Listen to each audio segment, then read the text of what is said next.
Star health insurance claim చాలా best.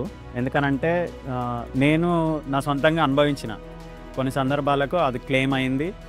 కొన్ని కష్టం సమయంలో కూడా నాకు క్లెయిమ్ అయింది, డబ్బులు వచ్చినాయి, నేను హ్యాపీగా ఉన్నాను. అయితే నేను కూడా మా రిలేటివ్స్కి వీళ్ళకి కూడా నేను రెఫరెన్స్ చేయడం జరిగింది. ఎందుకంటే నేను అనుభవించిన కాబట్టి నాకు తెలుసు స్టార్ హెల్త్ వల్ల ఎంత ఉపయోగం ఉందో నాకు తెలుసు. కాబట్టి నేను మా రిలేటివ్స్కు చెప్పాను, వాళ్ళు కూడా క్లెయిమ్ చేసుకున్నారు. వాళ్ళు కూడా రెగ్యులర్గా ప్రీమియం కడుతున్నారు. వాళ్ళు కూడా సీనియారిటీ, మెయిన్గా ఏంటంటే సీనియారిటీ ఎంత ఎక్కువ ఉంటే అది చాలా బెస్ట్ ఈ హెల్త్ ఇన్సూరెన్స్ దాంట్లో. అదేవిధంగా మా రిలేటివ్స్ కొంతమంది బాంబేలో కూడా ఉంటారు, వాళ్ళకు కూడా నేను రెఫర్ చేసిన.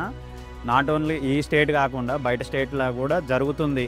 అంటే మా రిలేటివ్స్ ద్వారా వాళ్ళకు కూడా చెప్పడం, వాళ్ళు ఇంకోళ్ళకి చెప్పడం, వాళ్ళకు కూడా ఏదన్నా సందర్భం ఏర్పడ్డప్పుడు వాళ్ళు కూడా చేసినారు, క్లైమ్స్ జరిగినాయి. వాళ్ళు కూడా హ్యాపీగా ఫీల్ అయ్యారు, నాతో కూడా షేర్ చేసుకోరు. ఇది చాలా హ్యాపీ. ఎందుకనంటే star health insurance is the best అని నా చాయిస్ అది.